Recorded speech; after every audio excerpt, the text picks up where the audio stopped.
This is absolutely wild. Jrue Holiday was on the Draymond Green podcast this afternoon, and he called out the Milwaukee Bucks for not handling the trade right, while also speaking up about how the Celtics are fit to win a championship and how Jaylen Brown is a dog. We're going to be diving into all of that. Plus, I've been seeing a lot of hate on the Celtics coach Joe Mazzulla after that loss last night, and I'm here to debunk it as we have a fantastic stat to prove all the Joe Mazzulla haters wrong.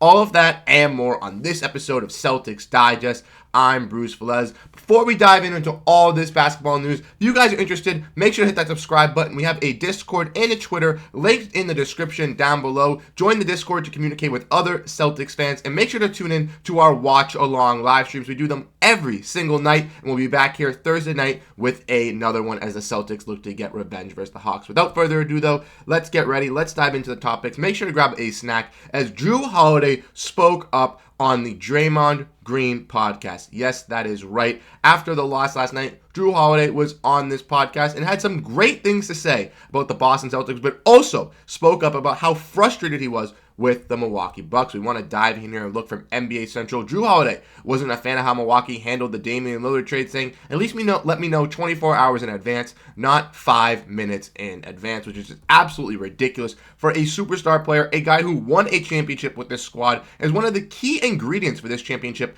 team as well. As we all know, Jrue Holiday was acquired from the New Orleans Pelicans to the Bucks and was a key piece for that Bucks defense in that finals run to be able to stop their great guard play of Devin Booker and Chris Paul. Now, obviously, Giannis Antetokounmpo absolutely feasted over DeAndre Ayton, but we're not here to talk about that. We're here to break out on why this is big, because this is absolutely crazy, disrespectful for Jrue Holiday, and Jrue Holiday is definitely going to be looking to get his revenge with the Boston Celtics this postseason, this playoffs, and will want to run into Milwaukee to make sure that they can stop them. We want to dive in and look at this from Justin Turpin, a fantastic job of covering the Celtics. He worked down this as well, said that in every series, in every playoff run, something is going to go bad. But I think that right now, our mindset has been really good. Our mindset is to win this game and go for the kill. And even though last night they didn't really show that, they've showed that this season, having one of the best net ratings of all time, the number one net rating in the NBA, being a top 2 offense, or number 1 offense, top 2 defense, and just being so sound from top to bottom. We've seen some of these bench players really perform. Last night, didn't really get to see it, but guys like Sam Hauser, Luke Kornet, Payton, Pritchard have stepped up for the Boston Celtics in the last recent games, and they are necessary for this Celtics team winning a championship. Some of these guys are undervalued, and I am blasphemous and just bewildered that all these fans are not praising these guys. These guys step up for the Celtics and hit some big time shots for us. Last night, Sam couldn't get into rhythm. It's A-okay. The fact that they let him get that many shots shows that they trust him. We want to keep diving in and looking this as well. He also had to praise the professionalism of Jayson Tatum and Jaylen Brown for dealing with the pressure of playing in Boston, saying big props and big ups to JT and JB, because I feel like they'll holster most of the pressure. I don't think a lot of people would be able to do that, and he's exactly right. Obviously, the starting 5 is stacked. Kristaps, Porzingis, Jrue Holiday, Derrick White, Jayson Tatum, Jaylen Brown, but the stars, the Jays, have the most pressure. Jaylen Brown coming off a huge contract extension, making him the highest player in the NBA for a little while. Isn't anymore, but was the highest player in the NBA for a long time, getting that $50 million extension. A lot of people felt he was not worth that contract. We're confused why the Boston Celtics were doing it after they fell short, but he's proving everybody wrong, averaging 28, 29 points post All-Star break, performing on an All-Star type of level already, but just taking that step and notching it up a little bit further does wonders for the Celtics. We saw Jayson Tatum last night put the Celtics on his back and try to carry them to that victory, having an insane night, but unfortunately for the Celtics, it just came up short. Like Jrue Holiday mentions, though, the fact that these guys are able to handle that pressure as young stars and be able to, bolster through it shows that they are ready to go. As we want to keep diving in as well, we got some more quotes here from the Boston Celtics with Jrue Holiday. On being with the Celtics, he says, all they talk about here is winning. The only thing that is important is winning, and I'm excited to be here. Locking down that mindset. Joe Mazzulla hyping that last night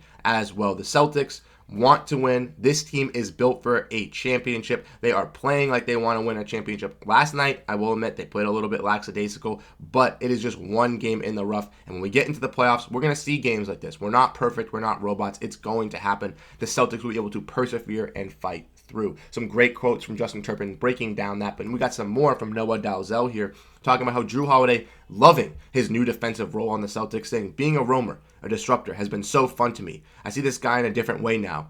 I see the game in a different way. Me and Joe talk about that quite a lot. I try to catch what Joe is thinking defensively before he tells me. Like we mentioned, Jrue Holiday has been so unselfish for the Boston Celtics, being that fourth, fifth option on the offensive side, but he has been excelling. He is a top 3 shooter in three-point percentage this year across the whole entire NBA, shooting around 66% from corner threes, and just realizing that, hey, I am a great offensive player, but I'm also a great defensive player. And if I can lock in on the defensive side and help out the Celtics in that necessary regard and hit some open shots here and there, that's my role, that's my job. Like I mentioned, very, very unselfish player for the Boston Celtics. And if we keep just diving in and saying that, he also said that Jaylen Brown is a dog, saying he got that bark in him, he got that tough in him, and saying when people doubt him, he really takes it to heart, bro. Oh, he doesn't have a left hand. If you all really look at the game this year, he's been finishing crazy with his left hand, and I gotta admit, the NBA casuals, the NBA haters of Jaylen Brown have been silent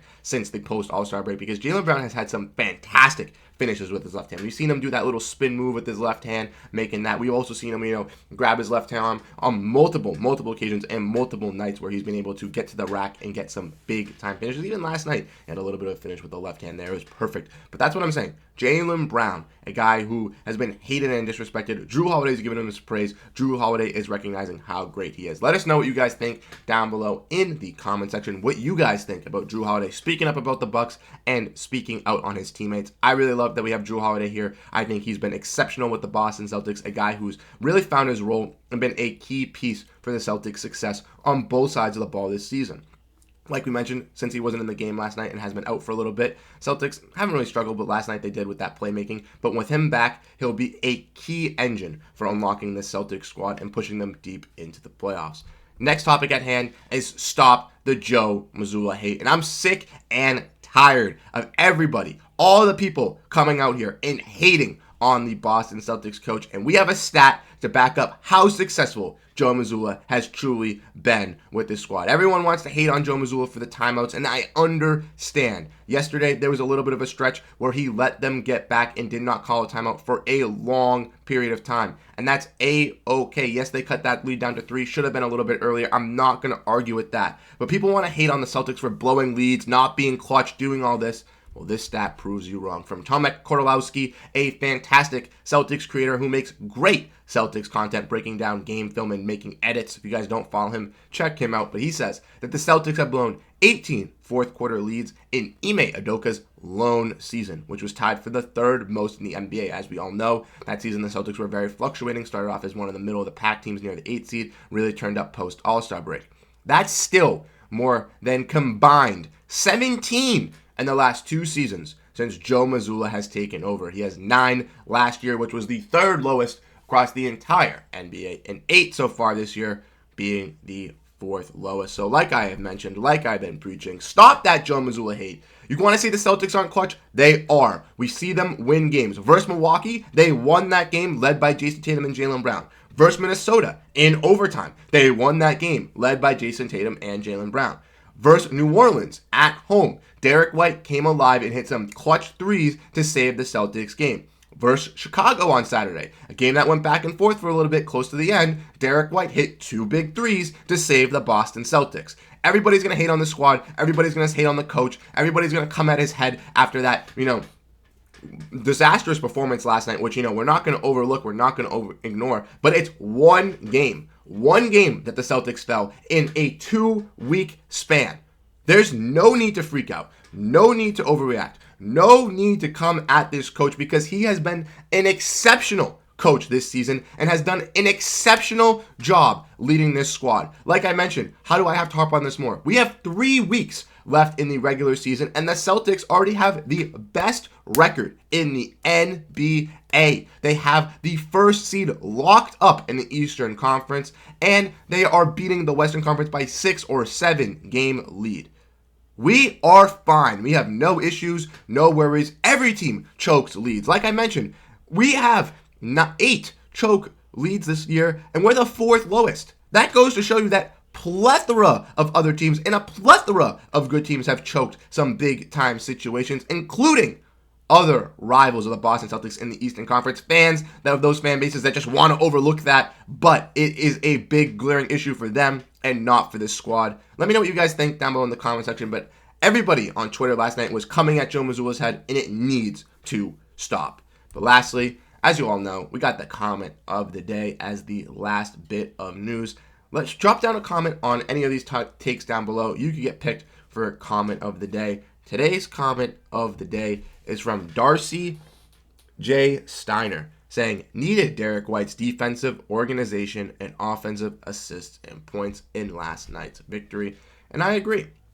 It was a very, very tough outing. We saw versus Cleveland and Denver when the Celtics won that 2-game skid. They were playing a lot of the games iso ball, playing a lot through Jayson Tatum, playing a lot through Jaylen Brown. And we saw last night Jayson Tatum take that starting point guard role. Did it really work? I don't know. He played all right. He did a lot of scoring, but at the end of the game, it led to a lot of ISO decisions. There was no one slowing the game down, no one running that offense. And like Darcy said, we needed Derrick White to do that. Him and Jrue Holiday are keys to the playmaking and running this offense. And Payton Pritchard's been solid at it, but these guys know how to play on both sides of the ball. Also, some perimeter defense was definitely a lackluster performance from the Celtics squad. We saw a plethora of times where the Hawks were taking wide open threes and no one was stepping up from the Celtics squad. We had some good paint protectors last night, but with no Jrue Holiday and no Derrick White, our perimeter defense was not at its finest, and the Hawks just seemed to catch fire. I know Darcy is a huge Derrick White stan, and like her, I think we needed him in last night's game, but he'll be back for Thursday, I believe, and I'm hoping that the Celtics can get their revenge versus the Hawks on that matchup. Like I mentioned, if you guys enjoy any of this content, enjoy any of this Celtics news, make sure to check the other videos out at the top. We also do watch-along live streams. So as I mentioned, we'll be doing another watch-along as the Celtics try to get revenge on Thursday night versus the Atlanta Hawks. If that's something that interests you, come join us. Let's have some fun. Like I mentioned, check out the other links in the description as well, the Discord to interact with us, talk to other Celtics fans, follow us on Twitter, and I'll catch you guys in the next video. Peace out.